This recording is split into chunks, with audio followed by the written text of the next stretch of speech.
Hi, in this video, let's understand how you can become a RERA registered agent in the state of Karnataka. First, let's understand whether RERA will be applicable on you or not.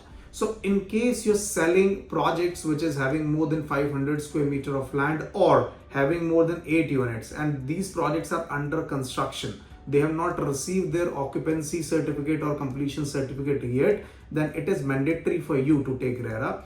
But on the other hand, in case you're only doing renting or leasing, or you're doing work in resale market in properties which has already obtained their completion certificate, then RERA is not required. Either you can take RERA on individual name. In case of individual, RERA will be coming on your name, which is there on the Aadhaar card.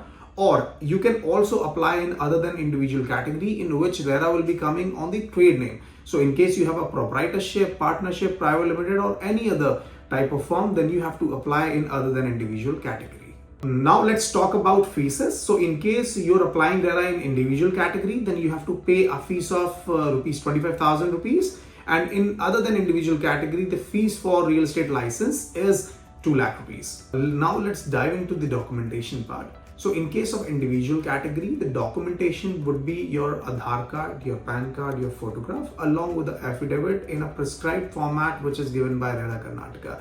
You need to understand a local address is mandatory. In case you're applying in other than individual category, in that case, let's suppose you have a private limited firm.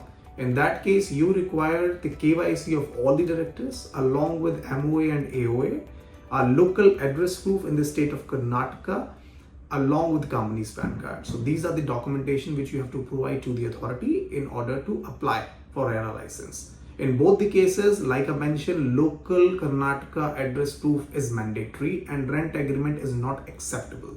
So the validity for this license would be for 5 years, and you can work in entire Karnataka, whether you want to work in Hubli or in Mysore or in Bijapur or in Gulbarga or in Bangalore. You can just work anywhere with this particular license. When it comes to the renewal comes after 5 years, and the fees for renewal would be 5,000 rupees for individual category and 25,000 rupees for other than individual category.